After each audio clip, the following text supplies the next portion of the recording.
Hey, you all. Welcome back. Y'all already know what it is. You see the title of this video. This is Real Housewives of Atlanta, season 14, episode 4, I believe. Now, let me tell y'all something.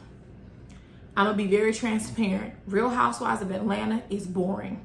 I'm going to give you all my quick synopsis, and then we're going to move on to episode 4. I think they need to hit reset on all of the cast. No one is giving what they had supposed to give. I'm not impressed by anyone on this show. I don't know why Drew was offered or re-offered a peach. I love Sonia Richardson Ross as an Olympian and an athlete, but she's not really giving me a lot. I like Sheree. My problem is it seems like Sheree is only brought back when Bravo is like, okay, we don't have any talent to choose from. Bring Sheree back. It's almost like they're using her, and that's what I don't like.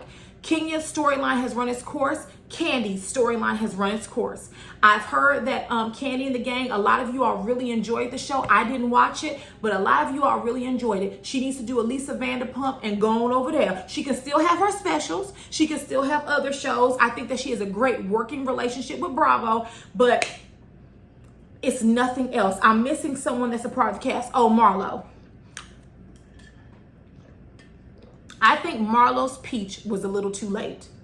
I like Marlo as a cast member, but I'm still not getting what I need from this show.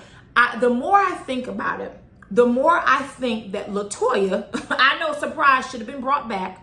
I think she needed some mentoring. So, for example, she needed to be mentored by Candy or Cynthia, who's no longer on the show. Or if Nene was in good standing, if Nene wasn't blackballed from Bravo, someone like Nene could have mentored her because she was really rough around the edges. She was giving love and hip hop and not Real Housewives. But LaToya lives the lifestyle. Even as a woman who is, I guess, newly single, I'm supposing her divorce is now final.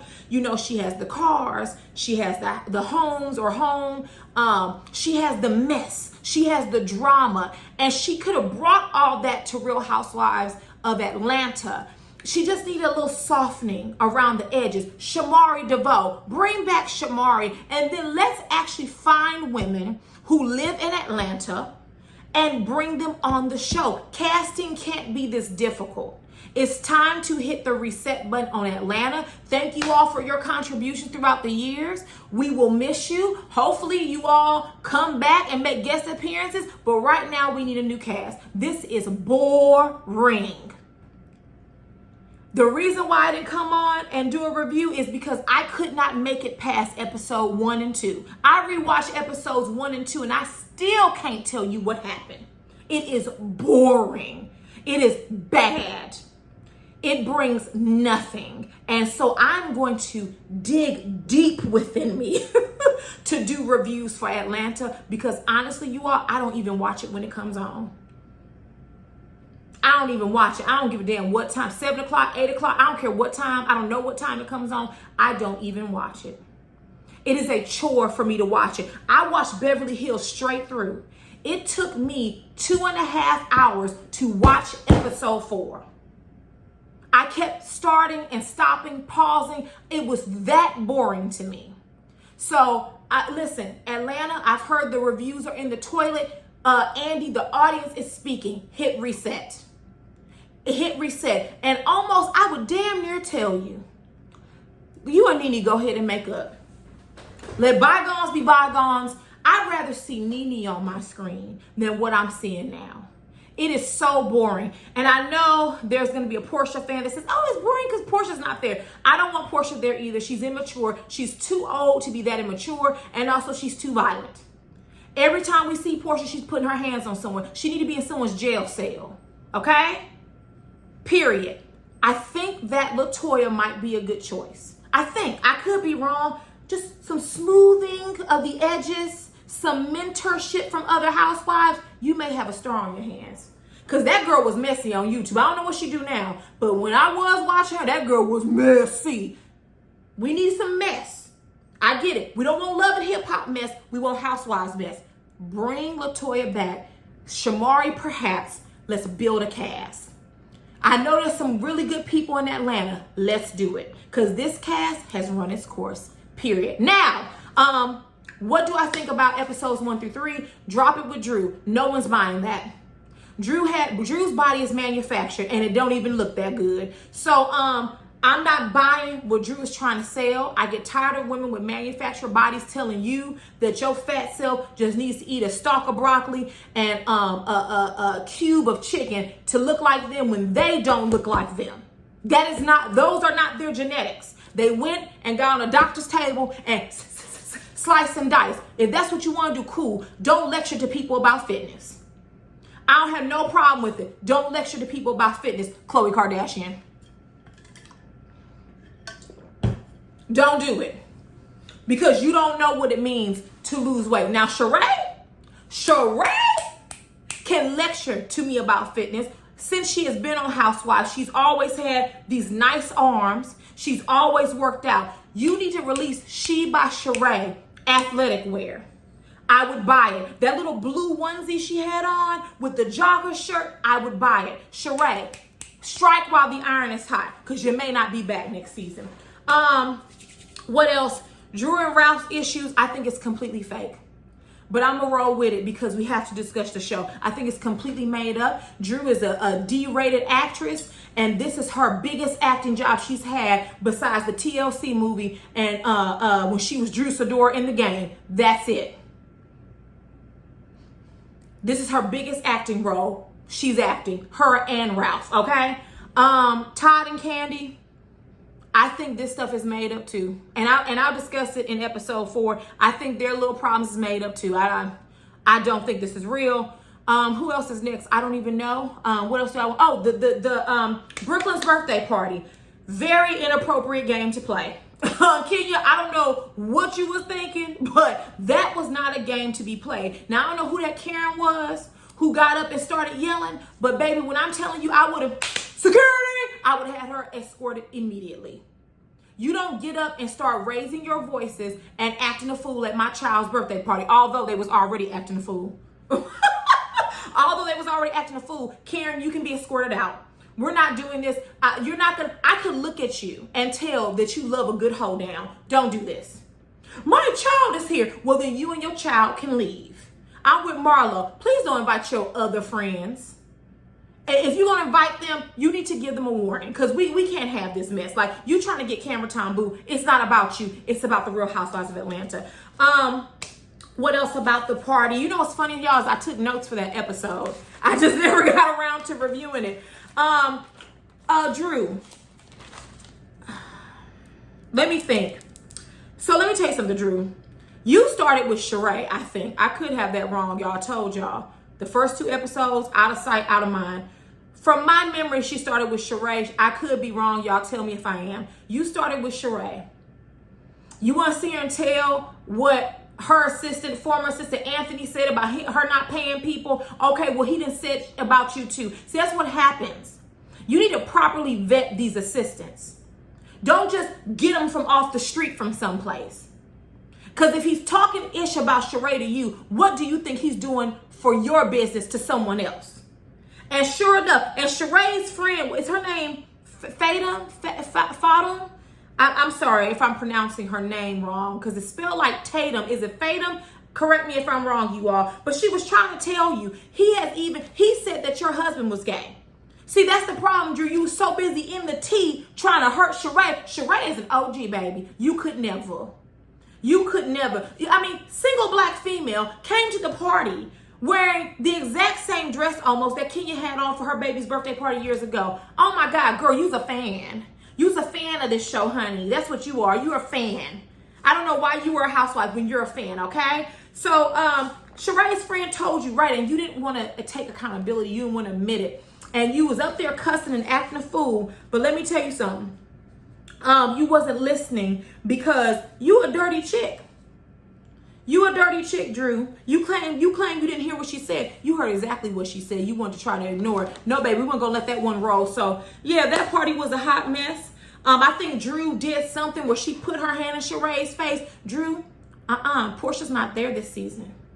I know you try to adopt her whole look, but you still can't get your style game together. I know you try to get your body like Portia, but see, you didn't ask for Portia's doctor and her stylist and makeup artist because it still is giving $25 wig. It is. And so you try to put your hand in someone's face. No, ma'am. We don't. That's love and hip hop. We don't do that over here. Your piece should be removed immediately. We're not gonna do the hand and all this up in the face. Drew, you want to be the quote unquote ghetto girl? You want to act like some mob boss like Erica does on Housewives? Then you can sit down. You cannot have a peach. You're boring and you're not interesting anyway. So let's get into episode 4. So Marlo is building a new home. Nice for her. For some reason, she's built it to where her main closet is bigger than her bedroom. That makes no damn sense. Shout out to Kenya for pointing it out. That makes no sense at all. So then Marlo tells Kenya and Sheree she's tired of being asked what she does. You all, I think by now, we have an idea. We're really leaned in on what Marlo did for a living, darling. So let's not ask anymore because you're not gonna get a direct answer. Kenya points out that Marlo always, I think Marlo said something like, it's none of your business where I get money from. And Kenya was like, you talk about it all the time. Here comes Bravo rolling that beautiful bean footage, and they show Marlo at Lay Archive or whatever it's called. Say, I'm not known for pronunciation. I'm known for getting money and fashion. So, if you're going to throw it out there, people are going to ask. The ladies are going to New York because Kandi has a play. How fun and how boring. Yo, this season is horrible. It's terrible. I'm bored. So we see Todd and Kandi, you all. I'm going to tell y'all, just like I told you earlier, ain't nothing wrong with Todd and Kandi's relationship. They're perfectly fine. This is a made up storyline, but we're going to roll with it. We're going to roll with it. Because I know y'all don't want to hear me say every episode that it's fake. So I'm just going to give you a commentary based on what I'm seeing. So I'm going to try. So let me tell y'all something. Todd is annoyed with Kandi, baby. Kandi began to laugh, and he was like, why do you do that laugh after everything? I said, damn. The girl can she also not chew in front of you, Todd? Kandi, blink twice. Is everything okay? Because Todd is annoyed, right? So then Kandi talks about her play, and she assigns Todd the duty of inviting the husbands, which we see is going to kind of rub Kenya the wrong way when we get on the bus. So while in New York, Todd wants to visit his bachelor pad. You all, I don't understand this discussion about the bachelor pad. That's his condo. It's obviously in his name. I guess him and his ex-girlfriend used to live there together. Kandi, you've been married to Todd for years now. How long has it been, you all? Todd and Kandi got married before me. They had to. What, long time ago? Yeah, you got me. Was I even dating David at that time? I mean, you all got married long before I did. So, and me and my husband been together for a minute. So, I don't understand what this conversation about. I'm sure she already knew about the condo. That's why I say it's a made-up storyline, because that makes no sense that this condo is just now coming out of the blue and there's an issue. Kandi feels like that she doesn't want to stay in a place where his ex has stayed. Girl, if you don't go ahead and remodel that condo and Airbnb it or do something with it. But it's I just don't know what to say, y'all, because I just feel like this can't be an issue. He's had that condo all along. You've known about it. What is the issue now? This is the first time we're hearing about it, at least to my knowledge it is. Todd complains that Kandi always wants it her way. He's absolutely right. We've seen that in the past. Her and her mother love things her way, even to the point where Kandi forced him to sign a prenup the day or the night before their wedding. Todd is a better person than me because I wouldn't have signed it and there wouldn't have been a show. See how that works? Kandi and her mom can get really nasty behind some money, or as Kandi calls it, bread. Moving on. Y'all know what I'm talking about. Drew and Ralph and their fake relationship, they're in counseling.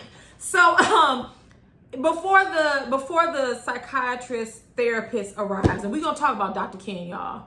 I don't like that Dr. Ken. But we see that Assistant Anthony's in the background, and Bravo puts a disclaimer that he's on probation. Drew says, Ralph and I, we run a business like a corporation, and there are steps to termination. Boom. No, they're not. You can choose to issue a verbal warning. You could do a write-up. Some companies, you can have 1 write-up, 2 write-ups, 3 write-ups, and then the 4th write-up is a termination. Or you can just bypass all of that and go straight to termination.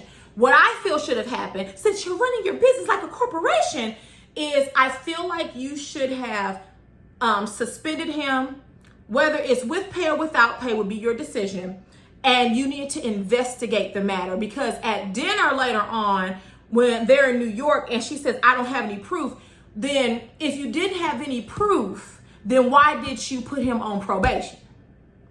So if you were going to put him on probation, you should have done an investigation, a proper investigation, and then decided whether he should remain employed or terminated. But I don't know why I'm expecting that from Drew. We're talking about a woman who said the wig was $1,000 and she looked like she got it at the beauty supply store off on Natural Bridge. So no, thank you. They get in there with Dr. Ken and they talk about the dinner disaster, which I can barely even remember, y'all. I really don't. Ralph feels that Drew doesn't respect him and that if he was doing this for any other woman would appreciate it. Ralph, you have been inappropriate in your relationship several times. And it just sounds like to me that you want to be able to double dip and not hear anything from Drew about it. Couldn't be me. Couldn't be me. You text messaging, assisting, and talking about a massage. Oh, no, baby. No, ma'am. We wouldn't even be in marital counseling at that point. This is strike, 2 or 3 for Ralph? No, thank you. I don't even do strike 1. Okay? I don't do it. But then again, I'm unsure about the relationship because Drew was tonguing down LaToya last season. So in my opinion, they could have an open marriage or something similar. But you can't be mad when you do it too, Drew. I'm just saying, you can't be mad that he wants to get a little massage and you was massaging Toya's tongue last season, honey. I ain't forgot about that nonsense, okay? So I'm gonna tell you why I'm not feeling Dr. Ken. So he gave them this therapeutic agreement. And the first reason why I don't like him is because Ralph brought up that Drew told him that Dr. Ken said that he was a maniac. Can y'all tell me if he said that? I didn't really pay attention to the other episodes. Please let me know. I don't know if he said it or did not, but how Dr. Ken responded was basically like, keep my name out your mouth. That's not what he said, but that's what he was saying. I would have a problem if my therapist called me a maniac. As a couple, this is our therapist. You're supposed to be unbiased and you call me a maniac.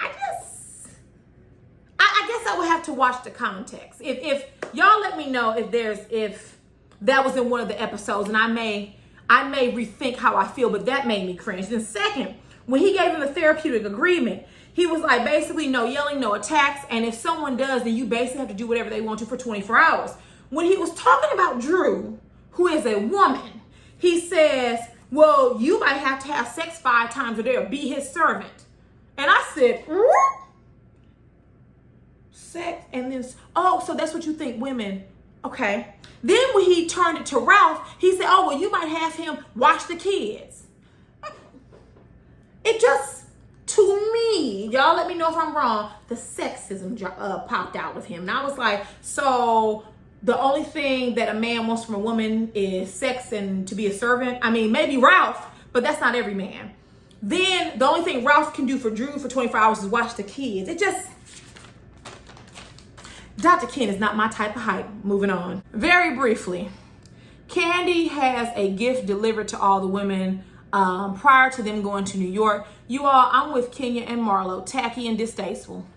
Do not send 2 almost naked people to my door in my fancy, rich community that they live in. I'm not saying me, I'm saying them, because they the ones with the big money, honey. Please don't do that. And then you're going to give me a pair of underwear that vibrates. Y'all know who have been watching me for a while. Time, place, and space. Marlo said something later on about Candy that I agree with, and we're going to get into it. But no, man, I'm just like Kenya. Could I have not gotten a playbill? What is this? It's like, what? This woman, her breasts are out. She got duct tape covering the nipples, huh? You sent this to my door?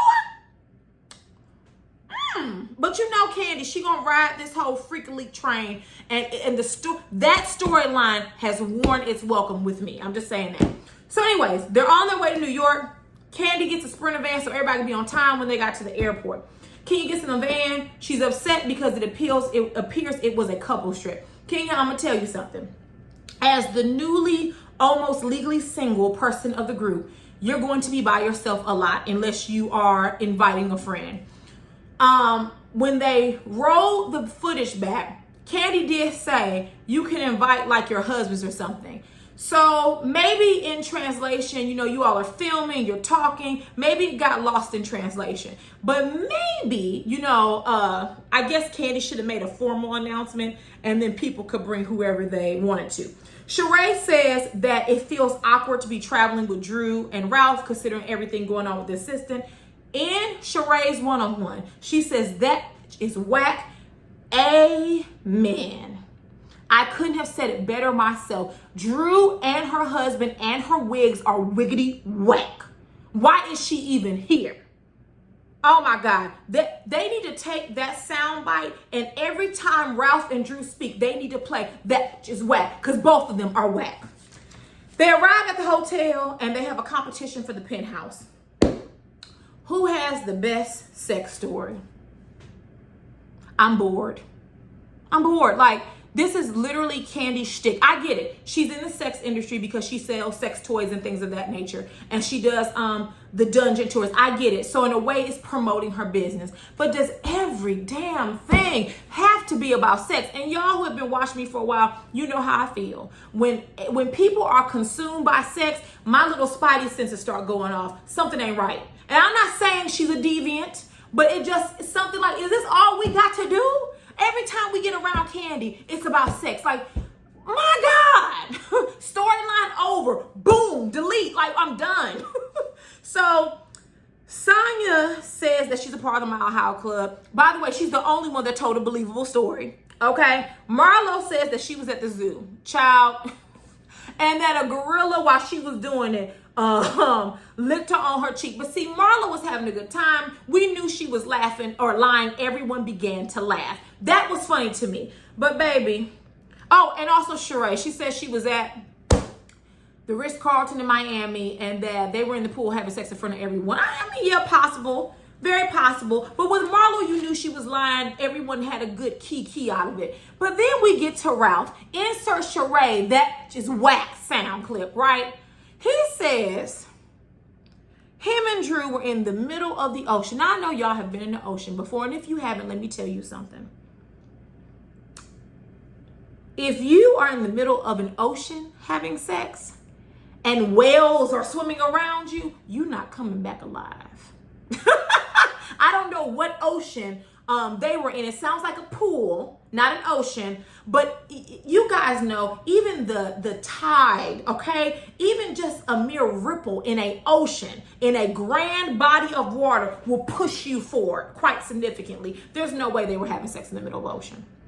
I would have rather believed they were on a yacht having sex in the middle of the ocean. This was made up and lies. Okay, tell me, okay. Whack as hell, okay? We get to Kenya, another lie. She was sitting there talking about there was this trail of coyote blood. And babe, let me just tell you something. Candy was like, you know what? All y'all lying. Here you go, Kenya. I don't even want to hear your mouth. Here you go. Moving on. So we're still in New York. Day one. Sonya wants to know why Drew is keeping the assistant because she's stupid. That's why Sonya. Am I pronouncing her name right? Sonya Richardson Ross. It's not saying it's Sonya. Okay, I think so. Doing my best over here. Marlo feels like Candy needs therapy because she's too freaky. I agree. You know, Marlo, she says a few things that I agree with here and there, and that's one. You talk about sex too much. Like Marlo said, you want me to walk around with panties vibrating on my lady part? I'm not doing that. I'm not. We're not doing that. That time, place, and space. We're not doing that. And I agree with Marlo. You need some type of therapy because something, it can't always be about sex. There has to be something. Candy is a very creative, artistic person. There has to be something else you can come up with besides that. I'm just saying. So, Drew feels Sheree told her friend to bring up the gay rumors and she hasn't told Ralph. Bad move. So they take a trip to Todd's condo. Why did we have a field trip to Todd's condo? Better yet, why wasn't this left on the editing floor? don't want to see this. But anyways, we arrive, and honey, both me, Candy, and Marlo, as if I know these folks, agree that y'all need to redo that condo from top to bottom, and then Airbnb it, rent it out, do whatever you want to. But that condo needs a lot of work. I agree with Marlo about the staircase. I hate those unstable spiral staircases. Beautiful view, but like Marlo says, this whole damn thing needs to be renovated. As they were leaving, Todd tells Candy, you see, basically, you see, everybody thinks it's a good idea, blah, blah, blah. And Candy says to him, well, go ahead and do it.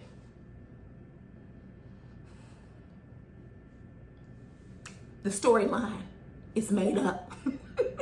Next, we get to dinner. It's always a dinner or a lunch or a brunch on these shows. But where else would you meet a person at, honestly? What else? How else do you get people to talk without, libations and food flowing? So, it is what it is. So, Sonya points out that Candy and Drew don't have their rings on, but their husbands do. Candy says she never really wore it that much. And to be fair, I remember her wearing it when they first were engaged and got married, but I really don't remember it after the fact. Some people do, some people don't. When I'm at the house like now, I don't wear mine because I don't want it to drop and fall. And remind me to tell y'all the story where I lost my first. I've had 3 engagement rings. Remind me to tell y'all how I lost my engagement ring, y'all. So in order to avoid that from occurring again, I just keep it where it's at until I get ready to go. If you all see me with my ring on my finger when I'm filming, usually I've been out and about someplace. But if I'm just at home, I usually don't keep it on my finger because, you don't want to lose it or damage it. It falls down the drain or something. Just trust me. As a person who has lost an engagement ring before, you don't want to lose it, okay? So Drew says when they started experiencing marital problems, she stopped wearing it. All right, so then that segues into Drew and Ralph's marital issues. Now, let me say this. I don't think in real life that anybody should sit around discussing another couple's marital issues. I'm really kind of funny about that because you don't know what's going on in their marriage. And quite frankly, me being the person I am, I really don't give a damn. Everyone has their own issues they're dealing with, and I really don't care about yours at this point. Either shit or get off the toilet. If he's that bad or she's that bad, let's go ahead and wrap it up and call it a divorce. Like, marriage is voluntary. Either you want to do it or you don't. Either you're going to work on it if you have issues, or either you won't do it. I don't have no advice to give you. I don't care, okay? Unless it's something serious like abuse or something. I'm convinced that most people know exactly who their spouses are. They're not going to tell you because they don't want you to judge them. But most people know.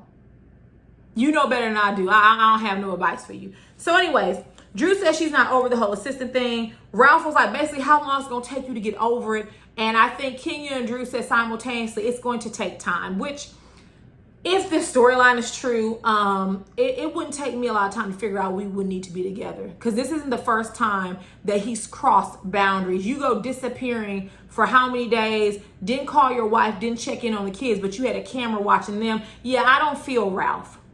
I don't like Drew, but I definitely don't like Ralph either. Man, he's not my type of hype. Kenya says that Ralph reminds her of Mark. Now, I thought that was a strong accusation, considering that her and Drew aren't friends, and I know that they're castmates on a show together. But you and Mark are in the middle of divorce, so to say that someone else's husband reminds you of your almost ex-husband, it's like, yeah, not a comparison that I would want if I were Drew. Some people would say if the shoe fits, wear it. I don't know. I don't know. You all tell me, because I don't give a damn about Drew and Ralph. I don't care enough about them to know if there's a difference between him and Mark or similarities. We didn't even get to see enough of Mark. And the little we did see wasn't great. Kenya then tells Ralph that he's being disrespectful. So once again, we see this boundary crossing. I really don't think it was a good idea for Kenya to offer that tidbit, because once again, you and Drew, if her and Drew were close friends, that's different. But you and Drew are co-workers, and him laughing, it might have been disrespectful to Drew, but he wasn't doing that to you. And sometimes I feel like Kenya projects her bad relationship onto other people. Everybody's not Mark. Ralph may be, but everybody's not. And so I felt there was a boundary crossed there. But once again, they're on the show and they routinely cross boundaries. But I didn't like that. I just felt like Kenya was giving advice that she really couldn't give because she doesn't know them as a couple. No shade. No shade. I didn't like that. Even when Marlo chimed in, was like, well, Drew, he only doing what you allow him to do. I don't like when people say that, because the way I think about it is, just because you can do something to someone doesn't mean you should. Just because you know you can check or punk someone doesn't mean you should. Just because Ralph, let's say in real life, if this were real, just because Ralph knows that Drew is a pushover doesn't mean he should treat her like one and then act on opportunities that he has. So I don't agree with that. I do agree, though, with the sentiment about setting boundaries. You all should set boundaries, and when those boundaries are crossed, there should be repercussions for it. I don't know what those repercussions are in Drew and Ralph's relationship, but there should be something for them. It appears they both don't have boundaries. You know, Drew down to the Bolo trip, tonguing down and humping every woman who would let her, versus Ralph, you know, in his stuff. So that's why I'm having a hard time with this storyline, because it appears they both kind of do what they want to do and no one has an issue with it. Kenya agrees with Marlo. She was like, you know, Drew, you really can't talk about no one because you don't let stuff go, and you're accusing Ralph of doing things that you do. And this segues into the drama with her and Sheree. So Drew was like, I don't start it, but I finish it. Once again, where is this tough girl mob boss coming from? Drew, you can't even get your wigs together. You're not about to get no one together. No one. Period. This just shut it down. Like, just cool it, okay? So then Candy says, well, you realize your assistant is the one who helped start these rumors. And Sheree was like, listen, I have receipts, because Drew was like, well, I didn't receive any. I don't have any proof. So you put someone on probation without any proof. Okay, cool. So Sheree whips out her phone and she reads a text message from Assistant Anthony, and it had a picture of Ralph, and I'm guessing the other guy in the picture was a gay man. I don't know. I guess what's his name? Genesis is gay. I don't know. I'm not clear. Y'all tell me. He sent the picture and insinuated and implied that Ralph was gay and that there was more tea where that came from. So now, Drew, you have the proof. You have the proof now. And what really sucks is that Ralph didn't even know. He said, I'm what? And Drew's sitting there looking stupid. Your husband should be the first person to know when someone has talked about him. You knew and was going to keep it from him, knowing that it was a strong possibility that it would be brought up on this trip. Trifling and low down. So with that, get down in the comments and let me know how you feel about Atlanta. I could have left some things out, you all. If you just ask me in the comments, I'll respond. Atlanta is giving me nothing. Like, I am literally thirsty for drama. It took me so long to get through episode 4. This is so boring. We need a new cast ASAP, because I can completely believe why the ratings dropped. It is just pathetic. And it's so sad, because Atlanta used to be the flagship. Atlanta is what put Bravo on the map. And to see them go out like this, oh, it hurts my heart. It really does. Atlanta used to be one of my favorite reality shows, like top notch. And now it's nothing. I don't have any quotables, any notables, and it's just, but we're going to review it, y'all. So let me know what you guys thought, and I will see you all later. Bye.